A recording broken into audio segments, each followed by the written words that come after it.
Warga Kecamatan Mau, Kabupaten Tangerang, Banten digegerkan dengan penemuan jenazah pria dengan luka bakar hampir 100%. Polisi menyelidiki perkara ini, mengumpulkan alat bukti hingga memburu pelaku. Berikut penelusuran jurnalis Kompas TV, Taufik Riyadi. Karena sudah saling mengenal kurang lebih 2 tahun lamanya, sering antar jemput, kemudian menyampaikan ingin meminjam daripada sejumlah uang kepada si korban. Tetapi karena penyampaian ataupun perilaku yang memang tidak sepantasnya, akhirnya yang bersangkutan, si tersangka, tersulut emosi. Kemudian melakukan tindak pidana, melakukan kekerasan yang mengakibatkan rasa sakit dan luka yang kepada jiwa almarhum, kemudian hilangnya nyawa seseorang.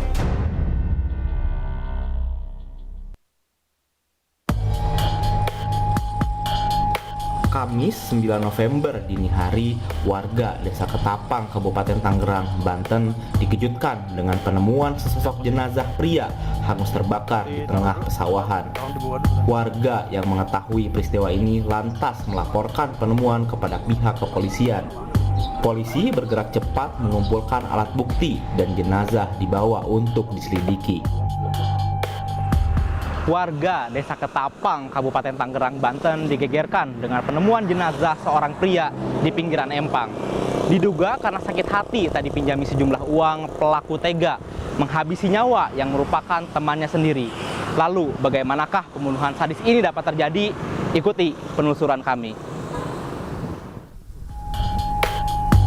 Kami mendatangi tempat pembunuhan.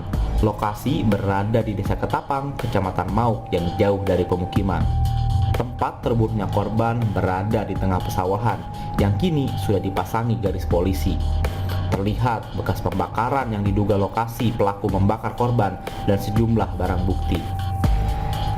Saudara, saat ini saya sudah berada di lokasi tempat kejadian perkara pembunuhan di Desa Ketapang, Kabupaten Tangerang, Banten.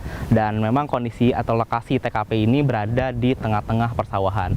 Dan di TKP tersendiri ini sudah dipasangi garis polisi dan memang untuk pihak-pihak yang tidak memiliki kepentingan tidak dapat memasuki area ini. Dan di sini saudara, saya akan menunjukkan kepada Anda di mana lokasi pelaku melakukan penganiayaan terhadap korban. Saudara, di sini merupakan lokasi pelaku melakukan penganiayaan dan seperti dapat Anda lihat saudara, di sini terdapat bekas-bekas pembakaran yang memang diduga dilakukan oleh pelaku untuk membakar alat bukti yang digunakan untuk menganiaya korban.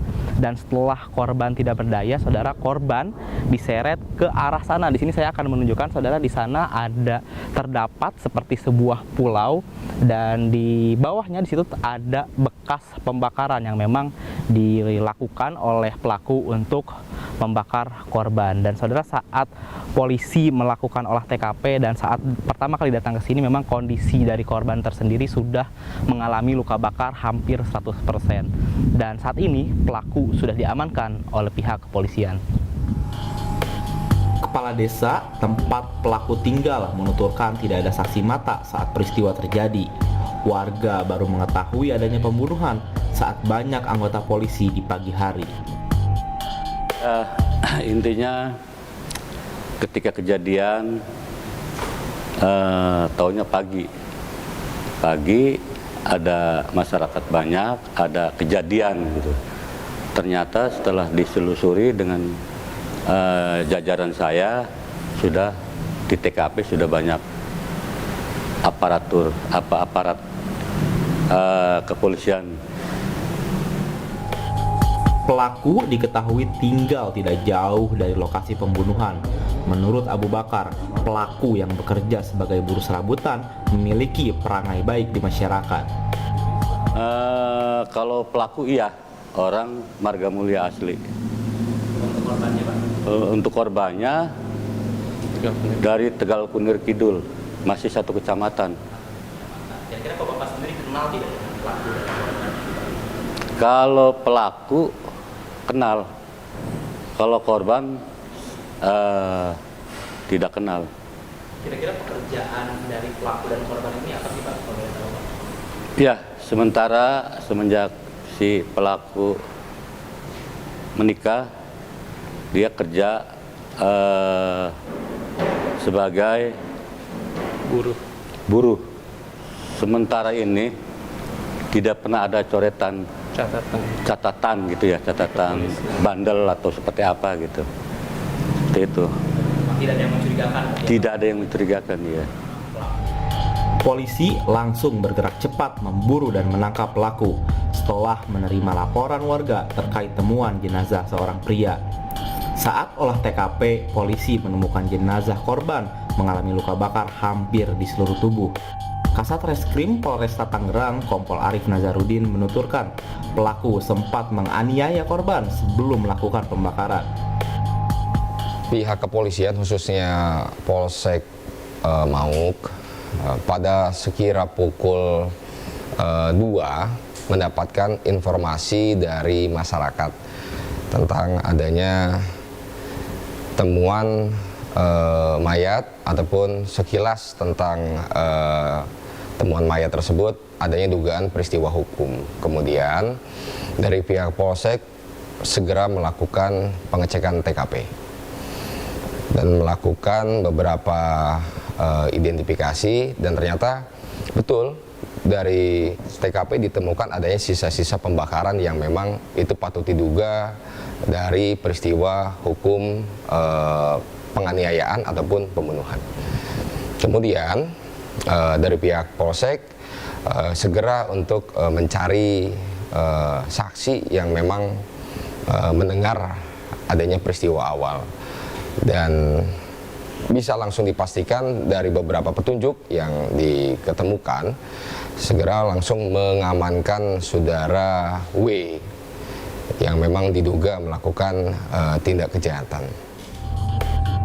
Hampir 2 tahun pelaku dan korban sudah saling mengenal. Motif pembunuhan diduga karena pelaku kesal tidak dipinjami uang oleh korban. Dari kronologisnya awal, dari baru satu keterangan saksi bahwa yang bersangkutan itu seorang terduga atau tersangka tersebut, dia dihubungi oleh saudara korban untuk menjemput dari tempat kerjanya, yaitu sebagai penata rias. Kemudian di perjalanan yang bersangkutan itu berkomunikasi sampai tibanya di lokasi tidak jauh, karena sudah saling mengenal kurang lebih 2 tahun lamanya, sering antar jemput, kemudian menyampaikan ingin meminjam daripada sejumlah uang kepada si korban. Tetapi karena penyampaian ataupun perilaku yang memang tidak sepantasnya, akhirnya yang bersangkutan, si tersangka, tersulut emosi, kemudian melakukan tindak pidana, melakukan kekerasan yang mengakibatkan rasa sakit dan luka yang kepada jiwa almarhum, kemudian hilangnya nyawa seseorang. Di dalam suatu rangkaian tersebut, bahwa penyidik bisa menyimpulkan bahwa motif daripada si pelaku adalah pertama meminjam uang tetapi tidak dipenuhi, akhirnya si pelaku secara kekerasan melakukan perbuatan tersebut dan akhirnya meninggal dunia.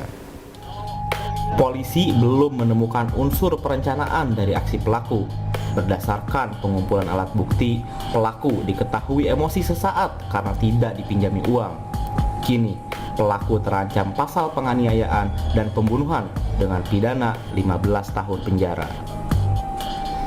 Kami harus membuktikan bahwa dari bukti permulaan ataupun bukti cukup yang memang penyidik simpulkan, kami langsung berkoordinasi dengan jaksa peneliti, ya, untuk bisa membuktikan bahwa patut dan diduga yang dipersangkakan kepada tersangka itu bisa kami pertanggungjawabkan sampai ke tingkat penuntutan.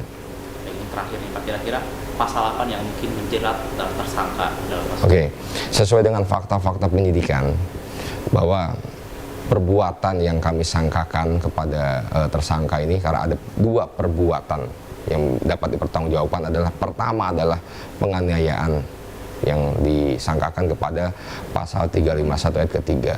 Yang kedua adalah pasal pembunuhan, pasal 338, yang dimana ancamannya 15 tahun hukuman penjara.